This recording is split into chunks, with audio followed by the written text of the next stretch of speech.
ফিলিস্তিনের মুসলমানরা ওই মসজিদটাকে রক্ষা করার জন্য তারা জীবন দিতেছে।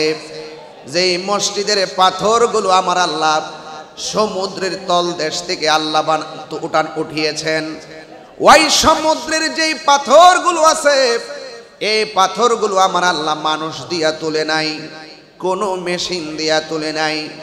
সমুদ্রের নিচের পাথরগুলো আমার আল্লাহ জিনের মাধ্যমে তুলেছে, জিনের মাধ্যমে।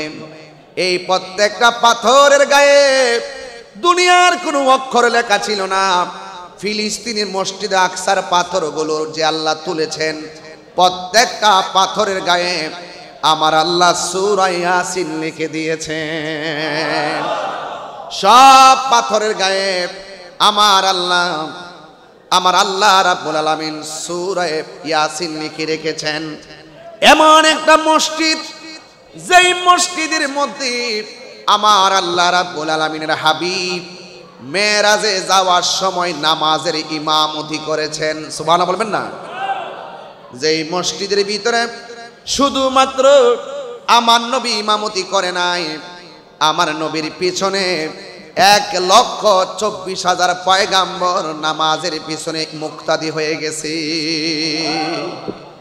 এই জন্য আমার যুবক ভাইরা, মসজিদে আকসাকে রক্ষা করা শুধুমাত্র ফিলিস্তিনের মুসলমানদের দায়িত্ব না, মসজিদে আকসাকে রক্ষা করার দায়িত্ব সারা গোটা বিশ্বের মুসলমানদের। কথা কোন ঠিক কিনা?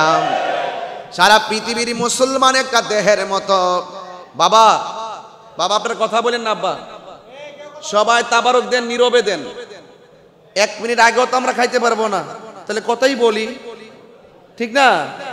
একটু কথা শুনেন, আল্লাহু আকবার বলেন। এই মসজিদ আকসাটা কি সাধারণ কোনো মসজিদ?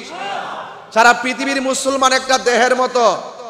একটা মুসলমান যদি কোথাও নির্যাতিত হয়, প্রত্যেকটা মুসলমানের গায়ে লাগতে হবে। যদি মুসলমানদের বিপদে মুসলমান আগায়া না আসে, তার মানে বুঝতে হবে যে মুসলমানদের অধপতন আছে। কথা কোন ঠিক না বেটি? এই যুগে যুগে মুসলমানরা যত মায়ের খাইছে, একমাত্র মুসলমানদের খাদ্যের কারণে খাইছে। কথা কোন ঠিক কিনা? আজকে থেকে ফিলিস্তিনে আক্রমণ করতেছে, আমরা বাংলাদেশ থেকে কাইন্দা বুক বাসাইতেছি। আমরা অস্ত্র নাই, আমরা এই যে আমরা ভৌগোলিকভাবে আমরা অনেক দূরে আছি বলে আমরা যাইতে পারি না। আমরা অস্ত্র নাই, টাকা নাই, পয়সা নাই, এই জন্য যাইতে পারি না। অথচ খবর নিয়ে দেখেন অনেক মুসলমান ক্ষমতাধর রাষ্ট্রগুলো গোপনে গোপনে ইসরায়েলকে মদদ দিতেছে। কথা কোন ঠিক কিনা? যাদেরকে আমরা মুসলমানদের শীর্ষ নেতা মনে করছি, তারাই গোপনে গোপনে অর্থের লোভে, ডলারের লোভে ওই ইসরায়েলকে মদদ দিতেছে, নিরীহ মুসলমানদেরকে মাইর খাওয়াচ্ছে। কথা বলেন ঠিক কিনা? এজন্য আর ঘুমিয়ে থাকলে চলবে না।